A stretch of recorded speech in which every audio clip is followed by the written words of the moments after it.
Hey lovely people, I'm Sherry, 26 female. Let me tell you, I've lived enough to feel like I'm pushing 50. I'm about to spill some family drama that's been going on in my life. I really hope you enjoy my story. I lost my parents pretty early. I barely have any memories of them. And I ended up playing foster care hopscotch like nobody's business. Turns out that no one wanted the kid with the severe childhood trauma, but okay. By the time I hit 15, I threw in the towel on the whole adoption thing. I figured I was too old for these people to actually care enough, so I spent most of my days alone and just thinking about the future and how I wanted my life to be. Survival mode kicked in. I had to figure out how to make it once I hit 18 and was therefore legally an adult. Life's a tough cookie, but I was ready to take a big old bite of it if it meant no longer being miserable in my room all the time.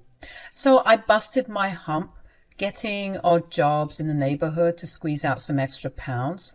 I've always had nimble fingers, and people used to compliment me on how careful and precise I was. Probably would have become a neurosurgeon in another universe, but that couldn't be the case for me in this lifetime. Anyway, one day while playing around with colored beads and wires a friend had given me, a light bulb flickered. It was time to dive into the jewelry biz. I mean, why not, right? I was making some pretty cute nose and ear cuffs, and I knew that I could do more if I had the right materials. Seemed like a wild, impossible dream at the time, but I stayed on the grind, refining my craft. Before I knew it, I was 17 years old and I was launching an Etsy store, slinging my dazzling creations to blokes all across the UK. I was basically ready to move out before I needed to, and I was so freaking proud of myself. I knew that I could take this thing to new heights. I mean, no one was doing what I was doing, and I had to latch on to capitalism's sweet teat if I was going to be retiring by 35. That's an exaggeration. Like I planned, so guess what I did? I worked even harder and smarter, proposing my business to potential investors, forcing myself through doors that were insisting on shutting me out and ear-lashing just anyone who would listen, really. It was rocky at first. I almost gave up, even before I was getting rejected a lot. But something inside of me told me to just keep pushing. Funnily enough, I found myself in the same room as people I used to watch on TV when my foster mum would put on Boston Legal and Suits. It almost felt like a fever dream. Because of my networking, I managed to catch the eye of a business investor who was coming from India. She wanted to tap into the jewelry market, and she told me that my work was cute and quaint. Even though I was crapping bricks, I managed to pitch my idea to her because I was determined to show her that I had what it took to become a force to be reckoned with. That go-getter attitude of mine, it worked like a charm, always landing me exactly what I wanted. And boy, did I hit the jackpot. I struck a killer deal with Claire, the Indian investor. This was the game changer. I could feel it in my stomach, the big break I'd been waiting for. But, of course, there's always a catch. She dropped the bomb. For the business to explode, I had to pack my bags and head to the good old US of A. It made sense to her. I mean, the lady lived there, but me? I was shitting bricks. It took a hot minute to wrap my head around it all, leaving everything I knew in Wales for the wild, wild west. It sounded like a stupid plot twist in a cheesy rom-com. But everyone I knew, all of my friends, who were practically my siblings at this point, were all like, "Sherry, you have to take this chance and run with it." My foster mom looked me in the eyes and told me to go there and never look back. So on my 18th birthday, I found myself on a plane, getting lost in the clouds, questioning how life had taken such a wild turn at such a young age. I knew I was destined for great things because this just doesn't happen to anyone. The next 5 years spent hustling in the Big Apple, pushing my jewelry business far and wide, using social media, making a name for myself. Thanks to Claire, my investor extraordinaire, I was on the map in no time. I kept my hustle online, but now I was slinging my creations worldwide. Can you believe it? Excitement doesn't even begin to cover it. I was proud as heck of the woman I was becoming, thinking I could conquer the world. Like I said, 5 years had gone by and I was now at the golden age of 23. I found myself jetting off to Texas with one goal in mind: to skyrocket my jewelry business at a convention tailor-made for independent hustlers like yours. There I was, setting up my store and handing out some pamphlets, and then, as if scripted by the romance deities, I saw him, Bryce. Suited up, looking like he just stepped out of a fashion magazine. Sweaty hands and heart palpitations, oh, you bet. I had never felt this way before. It was crazy. Running a business since the tender age of 17 left my love life in the dust. I mean, I barely had the time. Texting friends back was a luxury, so going on dates was always a distant dream. I never opted to date, even casually, just because I didn't have the time and I didn't want my heart to be broken. Not very good for business. But seeing Bryce, it was like all those rational thoughts took a nosedive. Without a second thought, I found myself shuffling to his store. He didn't exactly give off the jewelry-making vibes. It seemed more like he was the helping hand to a friend. I'll admit I was super shy and awkward at first. Yet I managed to crack a smile and even a belly laugh from him. Score. We kept chit-chatting for a bit more, and in the end he did the unexpected. He asked for my number. You wouldn't believe how excited I was when Bryce just wouldn't stop calling and texting. It was like I'd cast a love spell on him or something. Cloud 9? More like Sherry in the stratosphere. He went above and beyond, even flying to New York for our dates. Months of casual dating turned into something more, and Bryce was ticking all the boxes: charming, sweet, kind, and most importantly, madly in love with me. So when he dropped the big question after 3 amazing years of being with him, I was over the moon. Cabo was where it all happened, on my birthday, with roses and a heartfelt proposal. Tears, the kind that's so unlike me, just flowed. Bryce had this way of turning the right cogs, making me feel soft and loved.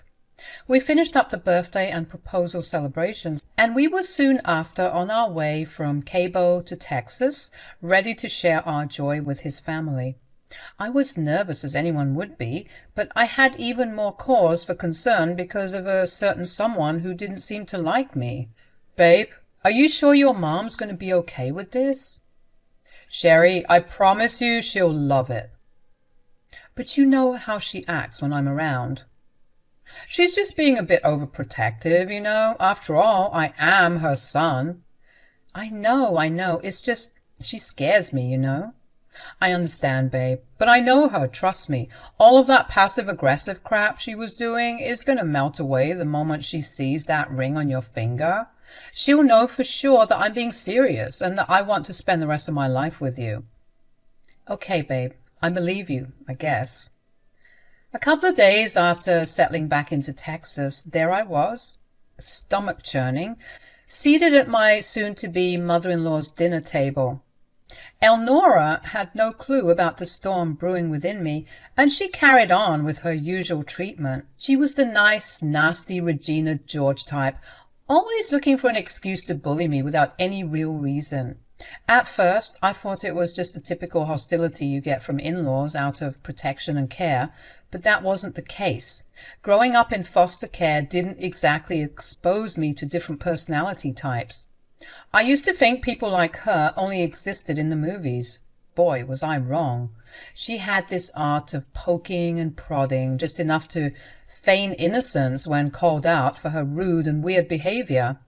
I'd always been a bit of a kiss-ass despite it, though, hoping she'd warm up to me and that I could kill her with kindness. But gradually I caught on to the fact that if I was going to play this game, I would lose every time. The lady just didn't like me, but she sure knew how to cloak her aggressiveness in passive behavior. So, how was your birthday trip to Cabo? Oh, it was wonderful. I wasn't asking you. Oh. I'm just pulling your leg, Sherry. Of course I was asking you. You're the birthday girl, after all. How old are you again? Pushing 30 now, huh? Mom, stop it, please. Oh, Sherry knows that we're just joking, right, Sherry? Never mind that. Tell me all about it. God, I wish I tagged along. I could use a vacation. Cable was perfect, Mom, and what made it even more perfect is the fact that Sherry had said yes to something I had been thinking about for a while now. Oh, what was it? Did you ask her to get that nose job I've been talking about? Seriously, Elnora? Oh, hush, you're so sensitive. Don't keep me waiting any longer. What's going on with you two? Bryce looked at me, a silent cue to spill the news, and I slowly pulled up my hand to show her the ring. His face lit up with obvious joy, while I was still a bit nervous, waiting to see how his mother would react. As for Elnora, her reaction was harder to pick apart. She just stared at us blankly, seemingly processing everything. After an awkward silence that felt like ages, Bryce, unable to contain his excitement, asked his mom if she was okay. Then, unexpectedly, Elnora burst into laughter. We exchanged confused looks, wondering what was going on in her mind. She started talking about how we got her good and warned us not to pull pranks at the dinner table. And this is when Bryce's mood took a sharp turn. He got super pissed at his mom. He yelled, questioning why she couldn't take anything seriously. He told her that a normal mother would be happy for her kid instead of laughing and passing it off as some joke.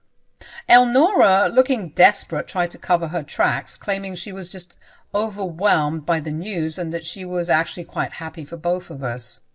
Yeah, right. As if I wasn't surprised already, Bryce dropped a bombshell. And another thing, I don't think I'd have to say this, but considering how you're acting, I might need to, just so we're on the same page. Bryce, honey, I didn't mean to upset you. I was just... Let me finish. The way you've been treating Sherry is disgusting, and since she's my fiancée and soon-to-be wife, we'll both be expecting changed behavior. Oh, come on, Bryce. Aren't you being a bit too irrational? I told you. This is how Sherry and I joke, right, Sherry? Actually, Elnora, I've always had an issue with the way you speak to me. You talk down at me like I'm your lackey or a peasant, and I don't like it. I don't like it either. I just wanted to say that we would appreciate it if you started treating her with respect. Wow, I don't know what to say. How about I'm sorry? I apologize, Sherry. I didn't mean to hurt your feelings. I was shocked when Elnora actually apologized to me. It felt like a weight had been lifted off my shoulders. All I needed was an apology and changed behavior, and I was convinced that we could have a blast and be a big happy family, something I never got the chance to have on my own. Dinner went on surprisingly well after that awkward encounter. Elnora wasn't rude to us at all, and we were chumming it up like we were old buddies. It was great. After dinner, Elnora found me in the kitchen tidying up and putting some dishes away. Hey, that pie was delicious, by the way. You're going to have to send me that recipe ASAP. Listen here, you little brat. I don't know what you told my son and where he got the idea that he could speak to me that way, but I'll be damned if I let an orphan wedge her way between us.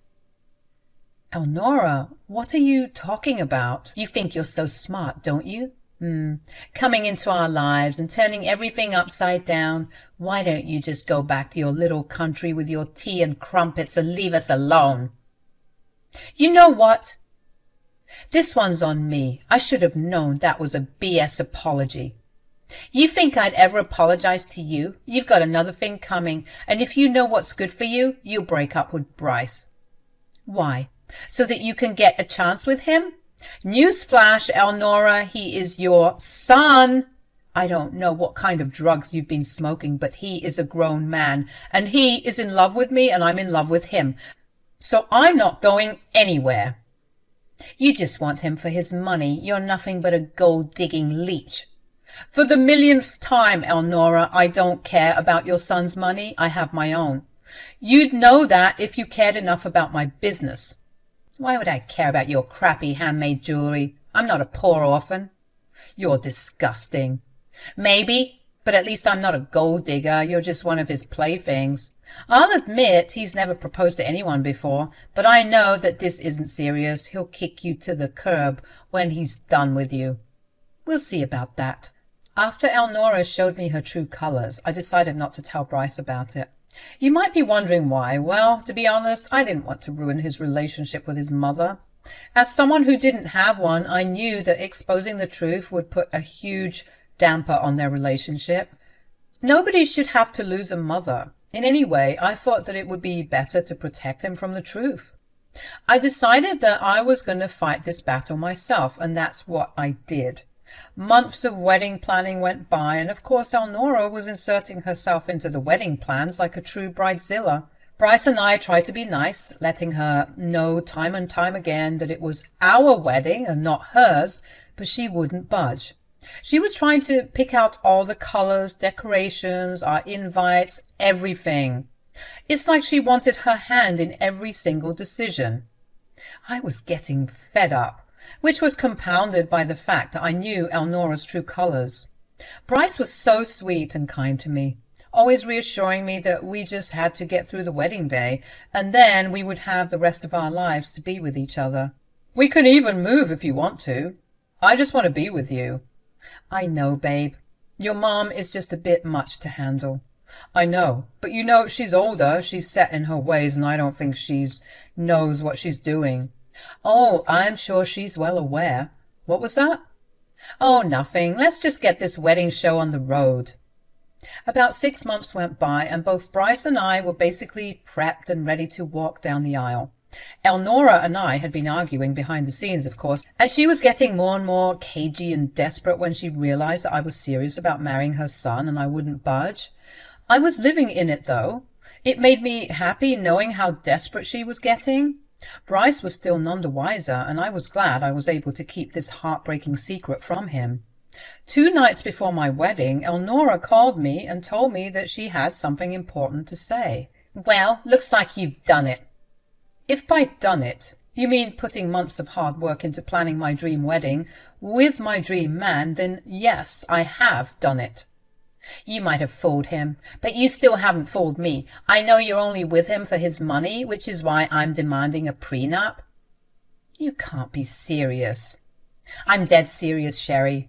You can marry my son, but let's see who you'll be when none of his money is involved. I just about had it at that point. She was hell-bent on making me look like the bad guy, and so I decided that I was going to give her exactly what she wanted. Okay, Elnora. What? I said okay. If this will prove to you that I don't want your son's money, then we can do a prenup. Oh, that was easier than expected, but I know you're probably planning and plotting something. At least you won't have his money. She hung up the call, and I started chuckling to myself, refusing to believe that Elnora was a real human being with a real human heart. Now, you all might be wondering how my business was doing after all these years, and let me just say that retiring at 35 might have originally been a joke, but it was now becoming a really big possibility for me. God had been so kind to me, allowing for my business to boom like this. I spent most of my days chilling at home, being a housewife because I had nothing better to do. My jewelry continued to sell like hotcakes, especially with the rise of the boho hippie aesthetic that a lot of Gen Z and millennials are now getting into.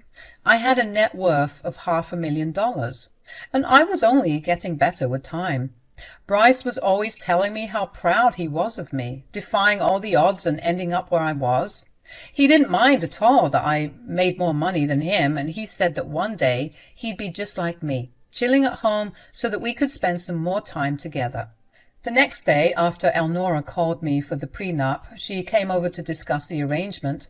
Not too surprising. I mean, she was there for every other aspect of the wedding planning. It's like we couldn't get a break.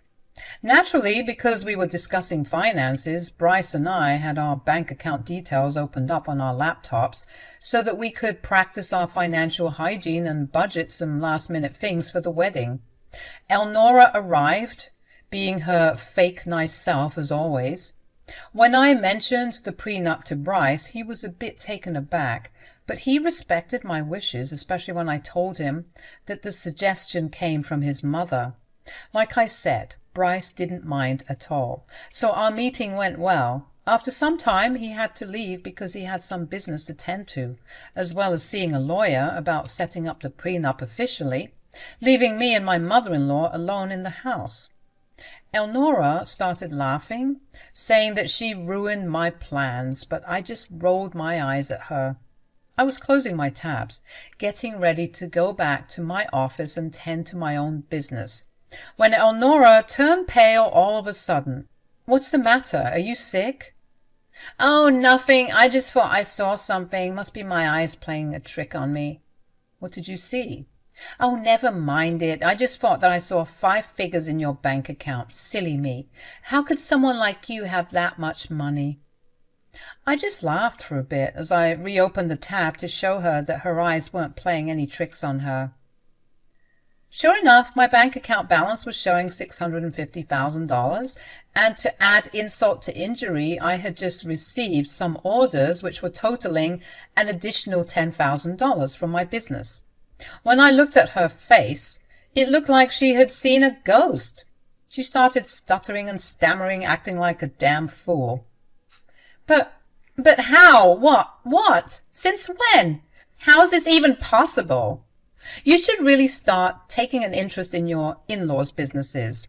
You always thought that I wasn't making enough money, but you'd be shocked to know I have more money than your own son. Maybe the prenup thing wasn't such a bad idea. I love Bryce, and God forbid anything happens, but with money like this, it's always smart to protect my assets, so really I should be thanking you.